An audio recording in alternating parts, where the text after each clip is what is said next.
What's up, everybody? Welcome back to After the Snap. I'm your host, Tasha Pierce, and I'm tired, y'all. I am tired. I have watched this Spider-Man No Way Home trailer 752,000 times, and I'm not seeing some of the stuff that these other YouTubers are saying they see. So I've got some questions that you all might be able to answer. So if you stick around to the end of the video, maybe you can help me out and answer these questions. In the meantime, I know you guys are reaction videoed to death about this trailer. So what I'm submitting to you today is my theory on what's going on with this whole multiverse thing. So if you are interested in helping me answer a few questions and hearing my crazy theory, just keep watching.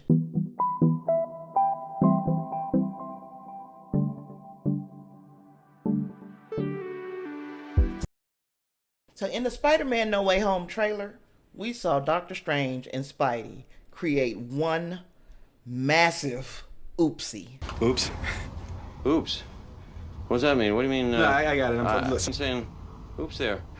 Well, you say we try that one again, huh? When Doctor Strange was attempting to cast his spell that would make the world forget that Peter Parker is Spider-Man, we saw things go catastrophically wrong. Now stay with me while I try to explain my theory of what happened. Now, as Strange begins his spell, we see rings of light encircle him. Each circle is comprised of runes similar to those that we saw in WandaVision. But what stood out to me even more there were 3 rings of light, each stacked parallel, one on top of the other. Now, where have we seen this before? If you guessed in the Loki series, then you are correct. This reminded me of the scene where He Who Remains was explaining to Loki and Sylvie how he came to be the overseer of the sacred timeline. Here again, 3 rings stacked parallel. So where am I going with this? Well, where else is there 3 timelines? The MCU, Sony, and Fox.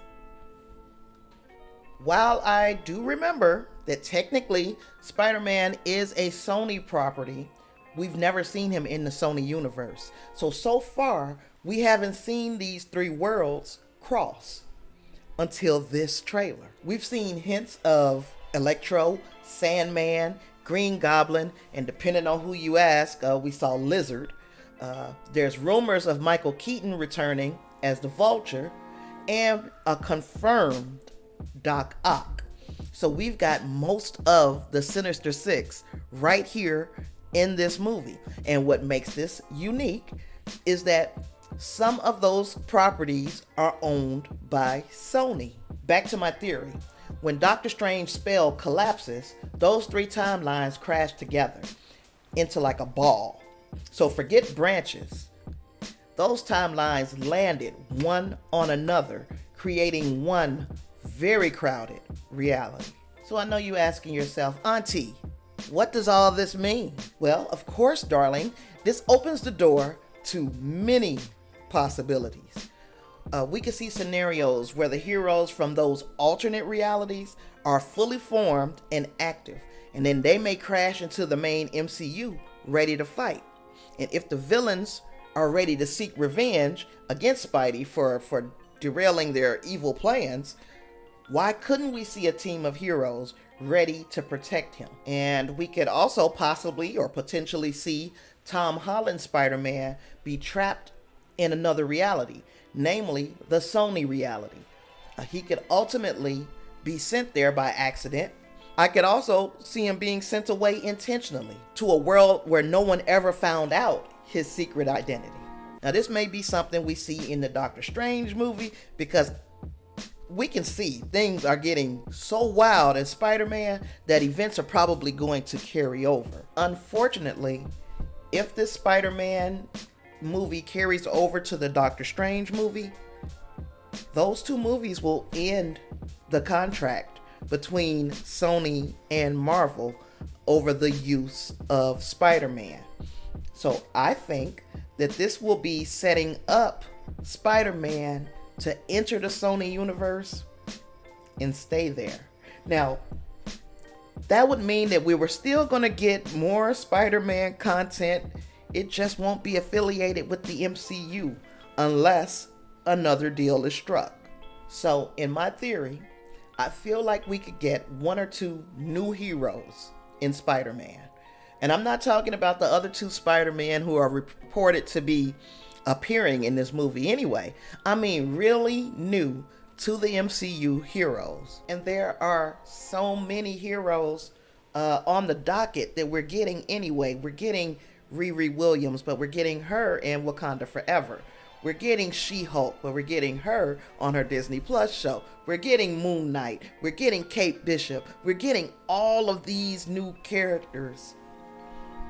So somebody is probably filling in the roster in the spot of Spider-Man.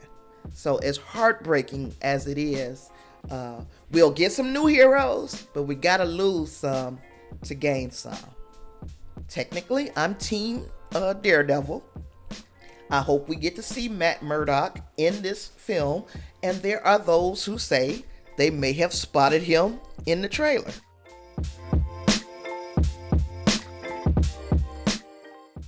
I'm so hyped. So yeah, I'm losing my cool. I am so hyped to see Spider-Man No Way Home and the rest of Phase 4.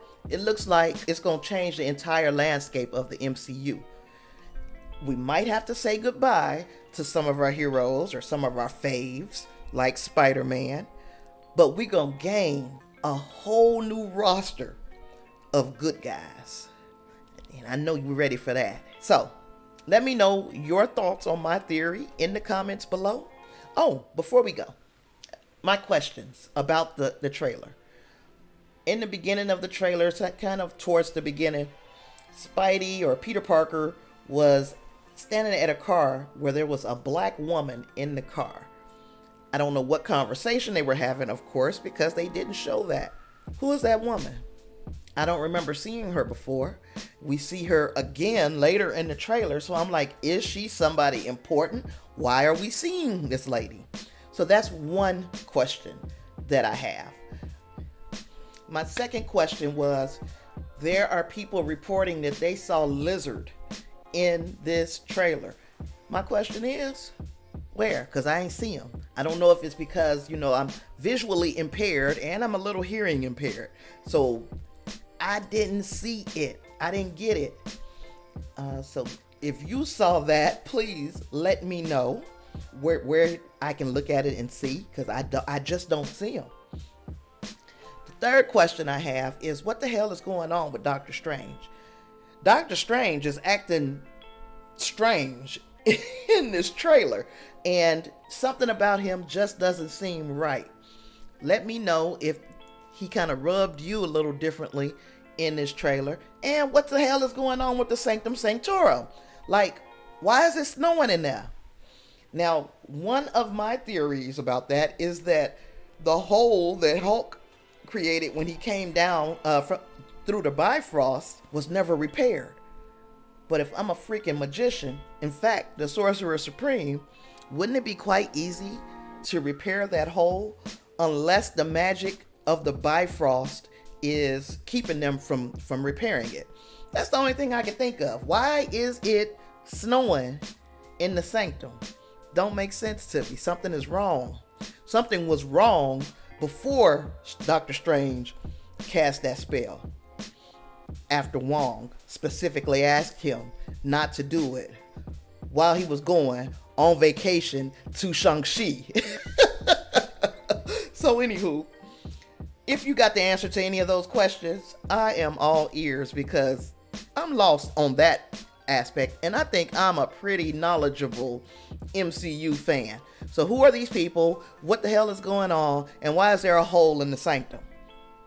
Got the answers? Let me know in the comments below. While you're down there, please hit the subscribe button and that like button. Turn your notifications on, y'all, so you'll know when I'm posting a new video. And I will see you guys sooner rather than later Thanks for joining me. Peace.